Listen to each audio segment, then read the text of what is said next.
In this video, I'll be showing you how you swap responsibility to your players on Dream League 2026. Yeah, so the interface is new now. So I'll be showing you how you can change your captain, how you change your penalty taker, your left corner kicks and the rest. So you can see now I've assigned everything to Mbappe here.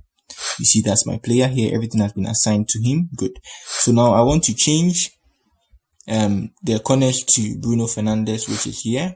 Good. So what I'm going to do is I'm just going to tap on Bruno Fernandes like this, and you can see free kick pops up.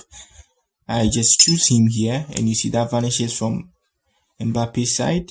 And then for Rodri, I just tap on him, and he'll be playing my left corner kicks. I just tap on that, and Valverde will be playing the right corner kicks. Yeah. So that's it on how you swap responsibilities. And for captain, I'm going to make Courtois the captain. So I just tap on captain here. So you see, I've stripped everything from Kylian Mbappe, and now I make him the penalty taker. Good.